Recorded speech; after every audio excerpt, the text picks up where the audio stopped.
I hope that's my card.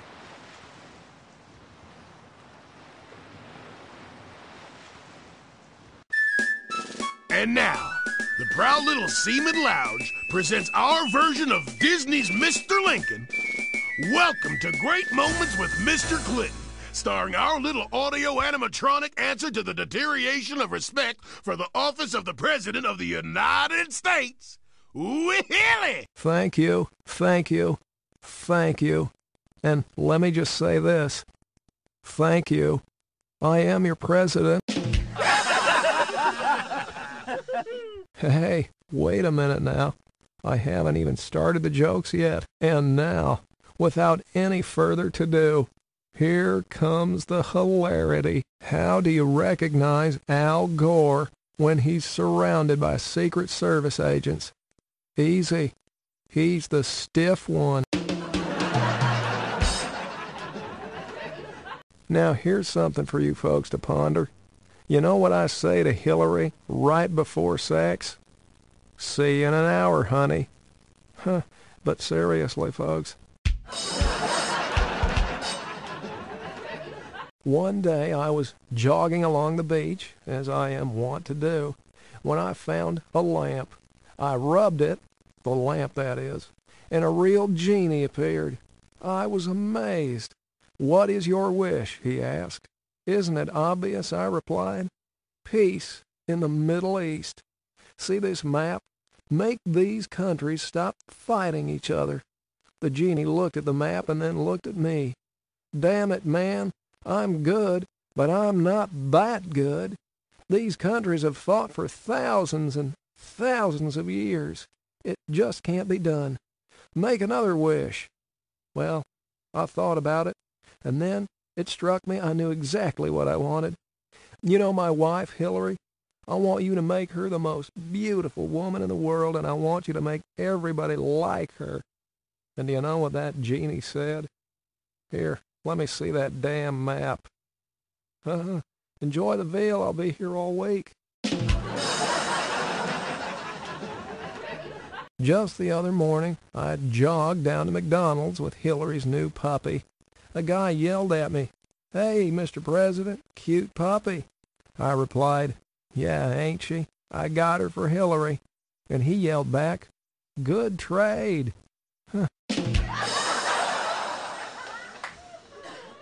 Last summer, Vice President Al Gore and I were guests at a barbecue fundraiser when I noticed an old dog lying by the podium licking himself. I leaned over to Al and said, "Boy, I sure wish I could do that." You know what Al said? "I don't know, Mr. President. He looks kind of mean to me." I'll tell you that, Al. He can be a real cut-up sometimes. Okay, brace yourselves. This is a killer. Here's a Bob Dole joke for you. How is an old man like a bumper sticker? Well, the older they get, the harder it is to get 'em off. Isn't that right, Elizabeth? Now, ladies and gentlemen, if there's one thing you know about me, it's that I am an expert on the fairer sex. Now, follow me on this. From age 13 to 18, a woman is like Africa, virgin and unexplored. From age 18 to 30, she's like Asia, wild and exotic. From age 30 to 45, she's like the United States of America, fully developed and free with her resources. From age 45 to 60, she's like Europe, well explored, nearly worn out, but still has points of interest. From age 60 on, she is like Australia. Everybody knows it's down there, but nobody really cares. Somebody douse me, I'm on fire.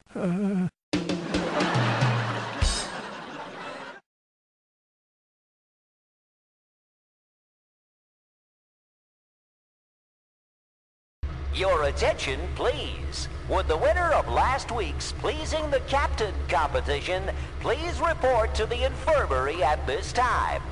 Your test results are in.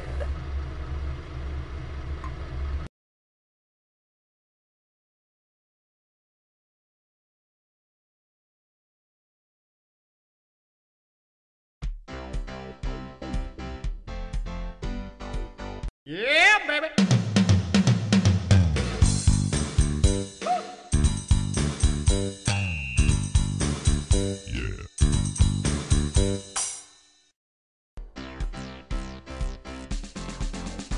What do you get when you cross an onion and a donkey?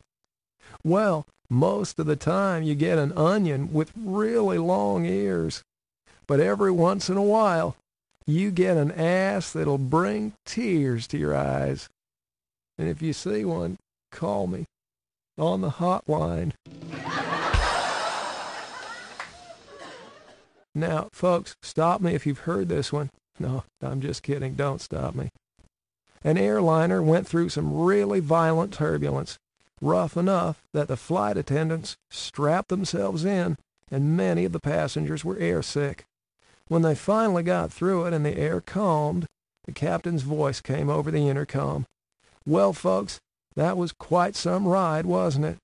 But we came through it with flying colors, and I'm glad to report it looks like the remainder of our trip will be smooth sailing.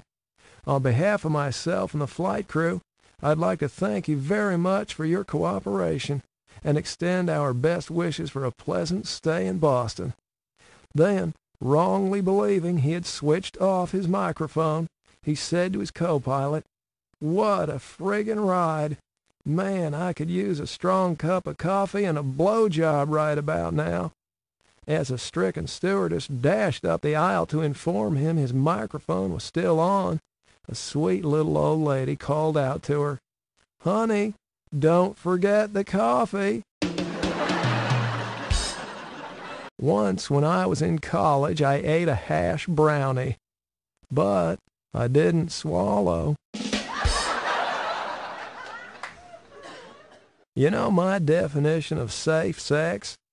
Well, it's any time Hillary is out of the White House. Ha ha ha. One of my top aides, at least one of the ones who's still with me, Andrew Fairthorne, told me that joke. It's not bad, huh? Thanks, Andy. You know that FBI file we got on Al Lowe? Honest mistake, I swear. And, you know, you can trust me. The Pope dies. And, well, naturally, being the Pope, he goes to heaven. It'd be kind of funny if he didn't go to heaven, huh? It'd be a whole nother joke. Now, he's met in heaven by St. Peter at the pearly gates, and after a whirlwind tour of heaven, is told that he can enjoy any of the myriad recreations available. He decides that he's going to read all the ancient original texts of the Holy Scriptures. After an eon or so to learn the languages, he sits down in heaven's library to pore over every version of the Bible. Suddenly there's a scream in the library. The angels come running, only to find the Pope huddled in a chair in a corner, crying to himself, muttering, "R! They left out the R!" God himself takes him aside, offers him comfort, and asks him about the problem. The Pope sobs again. It's the letter R. The word was celebrate. Think about it. Another one of the ones you'll laugh about on the way home.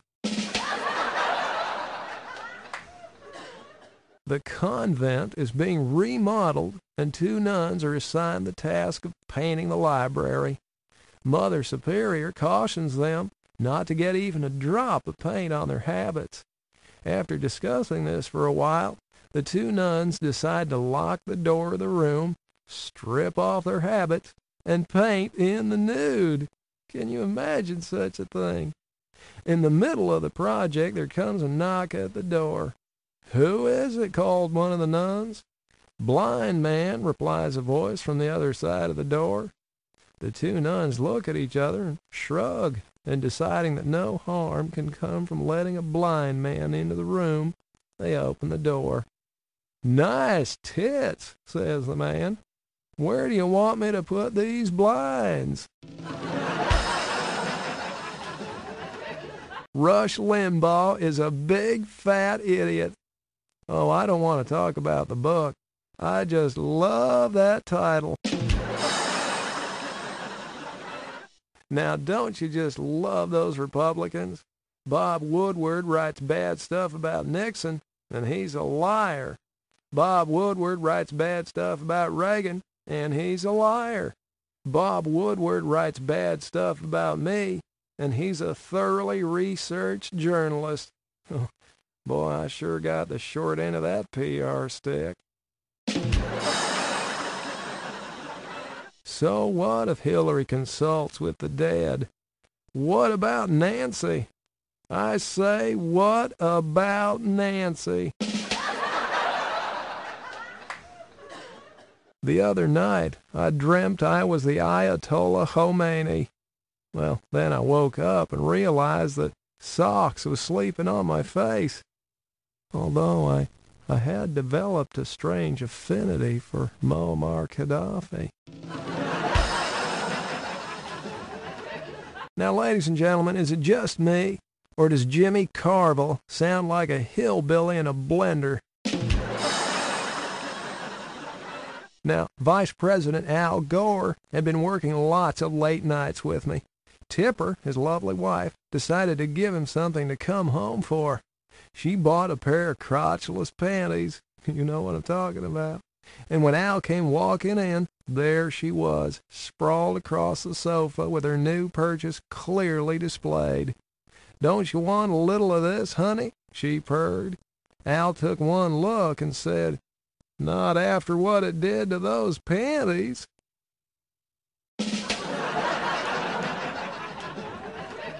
A guy dies, unfortunate but true, and he finds himself in hell.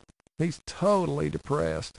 Sure, I may have led a wild life, he thinks, but I can't believe it was this bad. I didn't know it would come to this. The admissions counselor down there in hell notices his heavy heart. "What's the matter, young man? You seem kind of depressed." "Well, what do you think?" said the young man. "I'm in hell, aren't I?" The counselor replies, "Well, yeah, but it's not so bad. We have a lot of fun down here. Do you drink?" "Well, sure I like to drink." "Well, then you are going to love Mondays. On Mondays, we drink up a storm. Nothing but the finest whiskey, rum, tequila, beer, anything you want and as much as you want. And no hangover, 'cause you're already dead. Yeah, old boy, you're going to love Mondays. Do you smoke?" "Well, sure, I like to smoke." "Well, then you're going to love Tuesdays. On Tuesdays, we smoke up a storm. Nothing but the finest cigars, the best cigarettes, and no worries about cancer, 'cause you're already dead. Oh, yeah, you're going to love Tuesdays. Now tell me, do you do drugs?" "Well, I might have done a few in college." "Well, then you are going to love Wednesdays. On Wednesdays, we do drugs all over the place. You can have all you want of any drug you have ever heard of, and no worries about ODing or addiction, 'cause you're already dead. Oh, I know you're going to love Wednesdays. Hey, do you gamble?" "Well, sure, I like to gamble." "Well, then you're going to love Thursdays. On Thursdays, we gamble up a storm. All day, all night, blackjack, craps, poker, slots, horse racing, you name it. And you never have to pay your bookie, 'cause you got it, you're already dead. Yeah, oh, I just know you're going to love Thursdays. Now, let me ask you this. Are you gay?" No." "Uh-oh. Well, then, you are going to hate Fridays." One of my secretaries stopped in at a bar in Georgetown for a drink. As she waited at the bar, she was startled to hear a bowl of pretzels say, "Lady, you are beautiful." She was questioning her own sanity when the bowl of peanuts said, "Lady, you're not just beautiful, you are gorgeous." As the bartender returned with her drink, she told him, "Your bowl of pretzels said I'm beautiful, and your peanuts said I'm gorgeous." And the bartender replied, "But of course, ma'am, they're complimentary."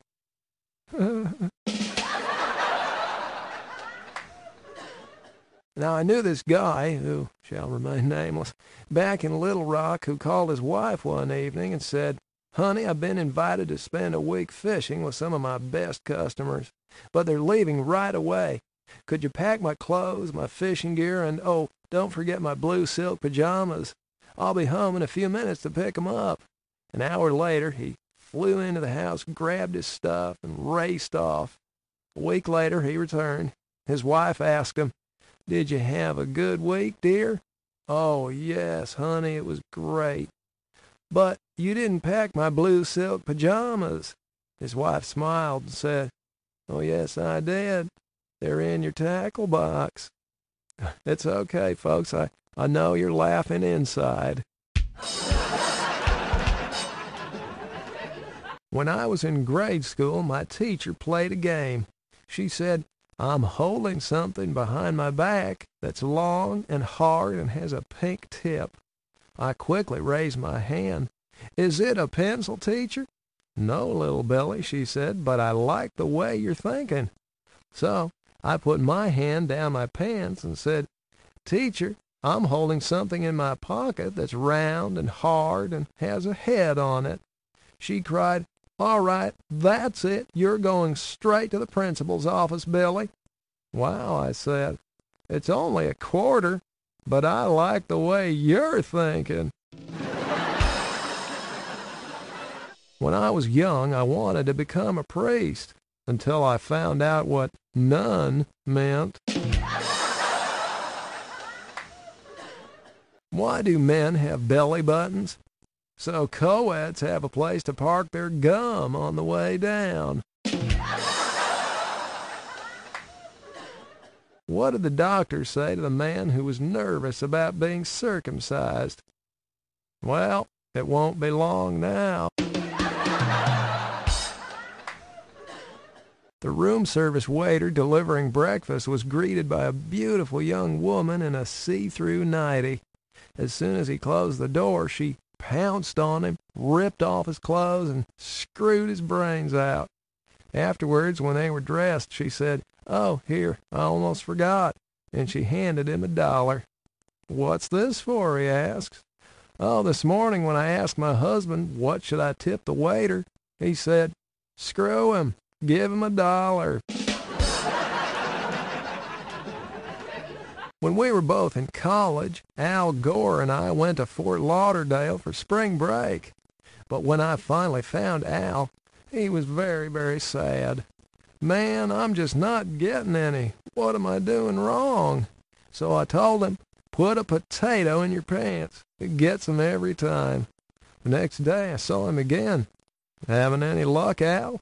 "No," he says. "In fact, I'm doing even worse." So I suggested, "Al, try putting the potato in the front." The young lady was obviously displeased with her new lover's performance. "You must be the world's worst lay," she scolded. "I think not," he replied. "That would be too great a coincidence." You see, she was also the worst that he ever, and okay. Good night, drive safely.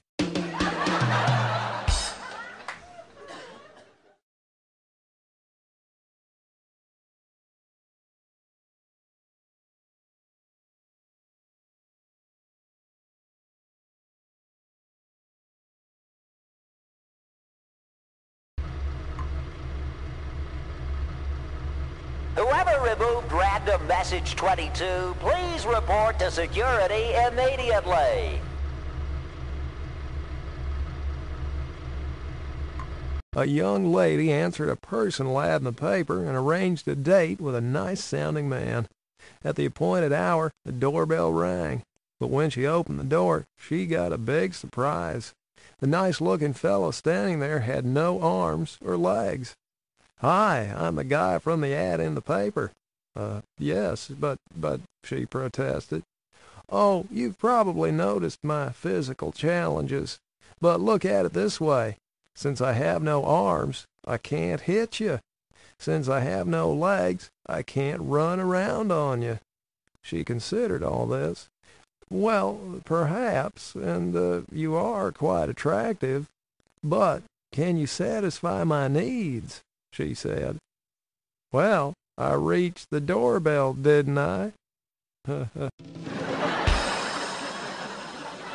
An attractive young mother, oh, they're the best kind, was having the birds and bees lecture with her little girl. To make a baby, the daddy puts his sperm in the mommy's tummy. Well, I don't understand, the little girl said. If the daddy puts his sperm in the mommy's tummy, does that mean that the mommy has to swallow the daddy's sperm? Well, said the mommy, only if the mommy wants jewelry. What's the difference between beer nuts and deer nuts? Well, beer nuts are $1 a bag, but deer nuts are under $1. Now, folks, I thought I would throw in at least one true story here today. This one really did happen, my hand to God. Once a penguin, believe it or not, was driving his Cadillac through Arkansas. I saw him go by. Cruising through this small town, his car began to knock and ping. So the penguin pulled his Cadillac into the local garage. The mechanic said, "It's going to be a couple hours before I can check it out." The penguin replied, "Well, I'll head across the street and check out that grocery store." He immediately heads into the frozen food section, where he spends the next 2 hours munching on fish sticks and ice cream bars. After a couple hours, the penguin heads back to the garage. The mechanic takes one look at him and says, "Well, looks like you blew a seal." To which the penguin blushed and replied, "Oh no, that's just vanilla ice cream." Why don't cannibals eat clowns? Because they taste funny.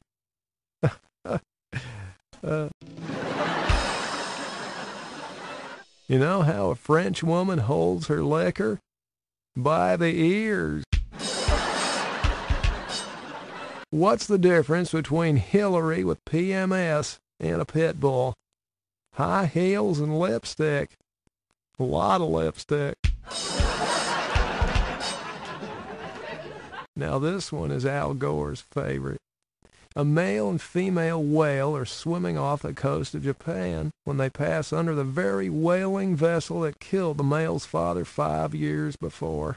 Excited at the chance to exact revenge for his father's death, the male says, "Let's swim right underneath the ship and expel air through our blowholes until we capsize that boat. That ought to make them think twice about killing innocent whales." The female whale agreed, and together they managed to sink the whaler. But their celebration was short-lived when they noticed that most of the sailors were swimming to shore. "Hey, let's gobble 'em up," cries the male. "No way," says the female. "I agreed to the blow job, but there's no way I'm swallowing semen." I had a buddy back in Arkansas who divorced his new wife when he found out she was a virgin. I asked him, "Why did you do that, Virgil?" And he replied, "Well, hell, if she ain't good enough for her family, she sure ain't good enough for me." The florist delivered a dozen roses to Kate's office. "Damn," she said to her friend. "Now I'll have to spend the entire weekend with my legs up in the air." Her friend replied, "What's the matter, honey? Ain't you got a vase?" I have such a good memory that I can remember events that occurred before I was born. In fact, I distinctly remember going to the drive-in with my father and returning home with my mother. Did you hear they hired a doorman down at the sperm bank? His job is to tell each guy, "Thanks for coming." Do you know the difference between light and hard? Personally, I can sleep with a light on.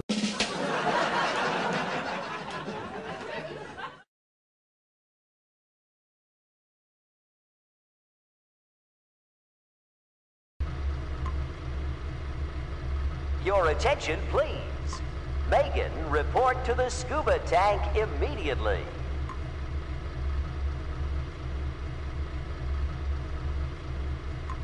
Here's a hypothetical for you. If you come across Newt Gingrich drowning in the middle of a raging river, and you had a choice between rescuing him or getting a Pulitzer Prize-winning photograph, what shutter speed would you use? One night last week, I felt like I needed some inspiration, so I decided to take a long walk. Passing the Washington Monument, I prayed to the spirit of President Washington, the father of our country. George, you were our country's first great leader. Everyone trusted you. How can I gain the people's trust? And I swear I heard the voice of President Washington say to me, never tell a lie. I thought this over as I continued on my walk. Passing the Jefferson Memorial, I prayed to the spirit of Thomas Jefferson. Thomas, you established the basis for our entire legal system. You were a very popular president. How can I improve my popularity? And I swear I heard the voice of President Jefferson say, never raise taxes. I winced a little, but I kept on walking. Passing the Lincoln Memorial, I was getting desperate, so I prayed to the spirit of President Lincoln. Honest Abe, you were a man of great integrity. You abolished slavery and, in so doing, helped free all Americans from an uncivilized institution. Abe, how can I set our people free today? And you know what that dang Lincoln said to me? Go see a play. What does George Bush have in common with Jennifer Flowers? They were both upset when I finished first. Hillary bounded into the Oval Office today. Why are you so happy? I asked her. Oh, I just came back from Bethesda Naval Hospital in my annual physical, she replied. The doctor said I had the breasts of a 25-year-old. Well, I asked her, what did he say about your 50-year-old ass? Oh, she replied, your name didn't come up. Chelsea, my lovely daughter, you know, she was out walking with a couple of her girlfriends when they spotted Newt Gingrich himself about to be run over by a car. They quickly pulled him out of the way and onto the curb. Well, you saved my life, ladies, said Newt. As Speaker of the House, I'm a very powerful man here in Washington. What could I do to repay you? The first girl says, I want to go to Georgetown. Newt replies, consider it done. The second girl says, I want to go to West Point. Newt replies, no problem, I'll take care of it. Now he turns to Chelsea. And what can I do for you, Chelsea? She says, I want to be buried in Arlington National Cemetery. Newt says, well, that's an odd request for such a young woman. Well, maybe so, says Chelsea, but when my daddy finds out I saved your life, he's going to kill me. She is such a scamp. I mean, you know that really wouldn't happen. I'm not going to kill my own daughter. One night in the middle of nowhere, a traveling salesman car breaks down right by a farmer's house. The salesman knocks on the farmer's door. The farmer answers and says, sure, you can spend the night here, but you have to sleep with my 19-year-old son. But only if you promise not to... Wait, never mind, interrupts the salesman as he starts back to his car. I'm in the wrong joke.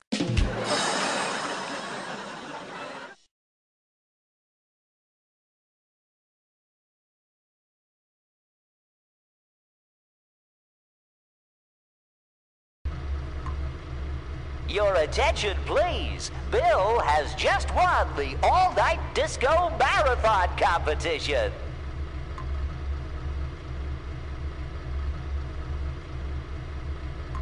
Newt Gingrich and I were discussing family values. Newt said, I never slept with my wife before we were married. Did you? And I replied, well, I don't know, Newt. What was her maiden name? What do a hurricane and a marriage gone bad have in common? They both start off with a lot of sucking and blowing, but in the end, somebody loses a house. Say, did you hear about the scientists that discovered the million-year-old bacteria inside that meteorite from Mars? Oh, it's great to know that somewhere there's a life form older than Bob Dole. Some of the women in Arkansas are so fast, I had to put a governor on them. Two nuns were bicycling down a cobblestone street when the first one said, "Sister Catherine, I don't believe we've ever come this way before." And Sister Catherine replied, "Must be these cobblestones." Well, it seems a woman walked into the pro shop at a country club with tears streaming down her face. The golf pro said, "Oh my God, lady, what happened?" She replied, "I got stung by a bee." Golf pro said, "I'm so sorry. Where did it happen?" She replied, "Between the first and second holes." To which the golf pro answered, "Oh, that's your problem. Your stance is too wide." You know, I've been in love with the same woman for over 20 years, and if Hillary ever finds out, she'll kill me. You know the worst 3 words you can hear while making love? Honey, I'm home. You know the difference between a liberal and a puppy? The puppy stops whining once it grows up. Why was Ron glad he didn't get elected? 'Cause if he won, she'd have had to move to a smaller house in a bad neighborhood. You know why Arkansas only holds driver's training classes 3 days a week? The other 2 days, they use the cars for sex education. See, they get in the back seat and they drive to a secluded, never mind. You know Paula Jones' favorite game? Swallow the Leader. You know why we didn't stage a White House Christmas pageant last year? Couldn't find 3 wise men or a virgin. Hillary and I were at the opening game of baseball season. A Secret Service agent whispered something in my ear. I looked at him funny, but figured, well, okay, he works for the Secret Service. So I grabbed Hillary by her belt and the scruff of her neck, and I tossed her over the seats and out onto the playing field. The Secret Service agent looked shocked and whispered to me again. I looked at him and said sheepishly, "Oh, first pitch."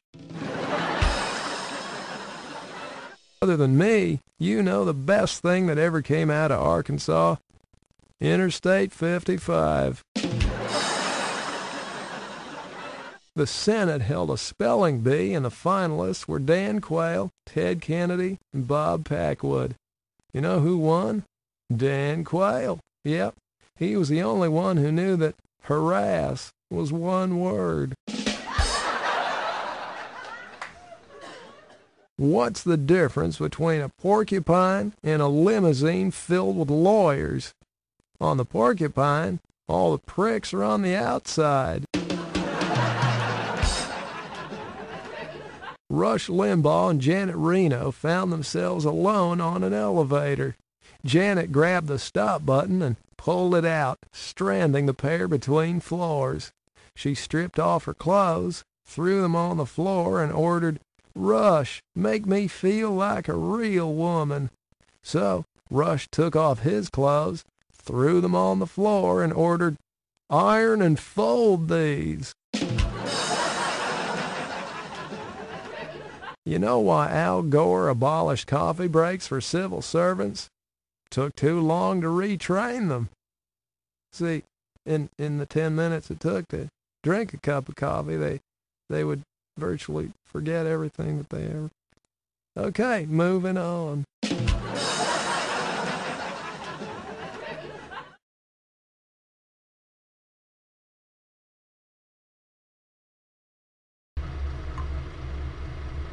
Your attention, please. Lane has just won the spud trucking competition by hoisting a full load. The Secret Service got a real scare the other day when somebody threw a can of beer at me. Fortunately, it was a draft, so I dodged it.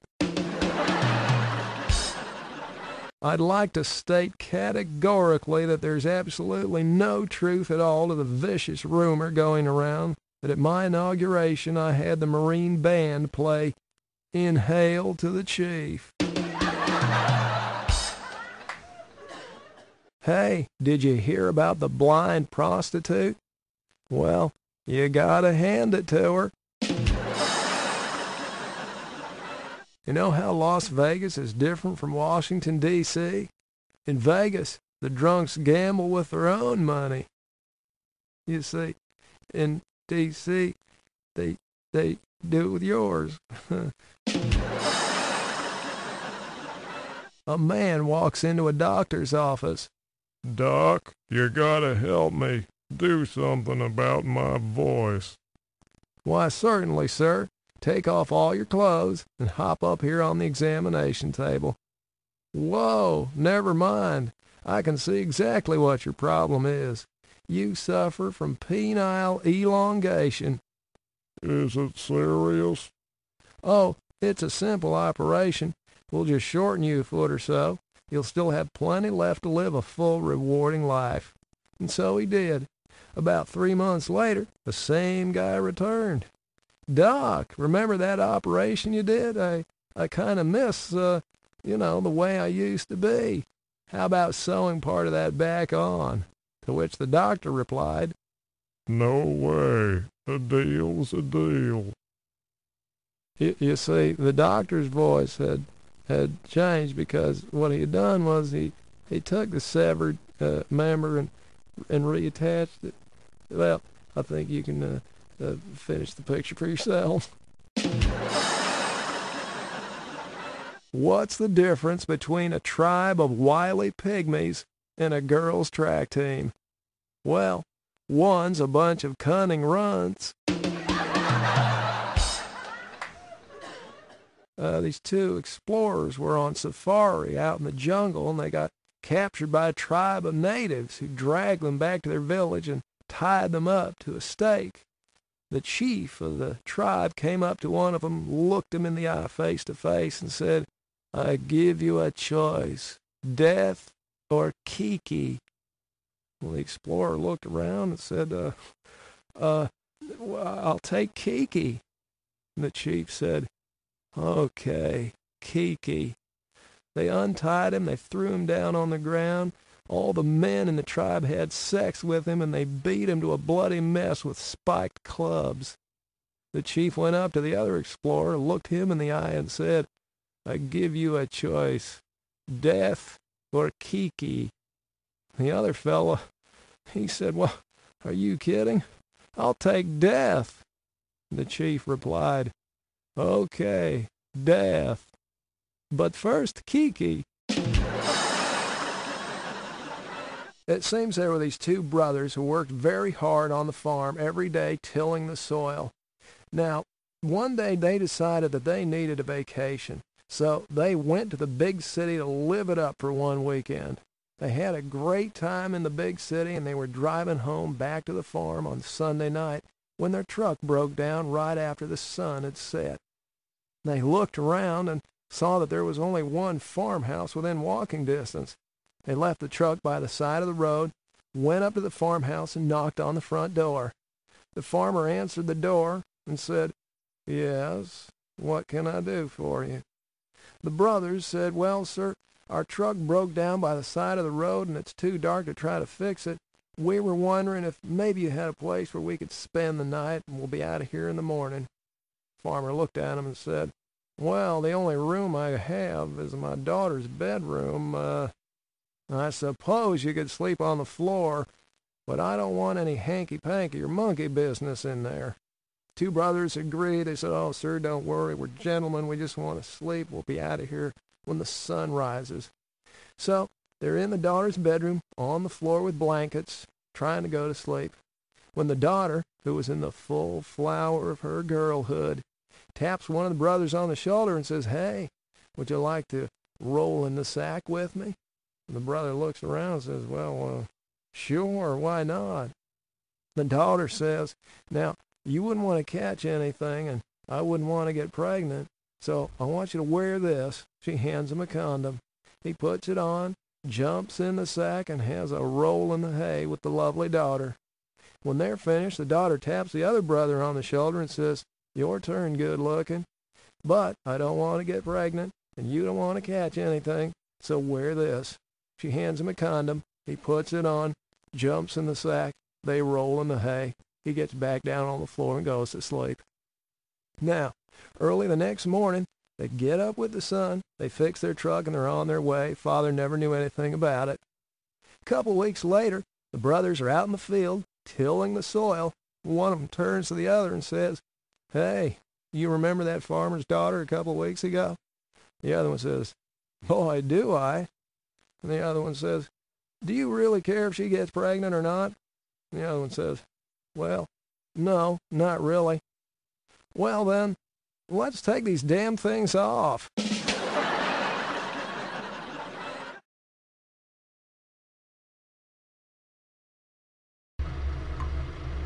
Your attention, please. Mike has just won the evening gown portion of the competition.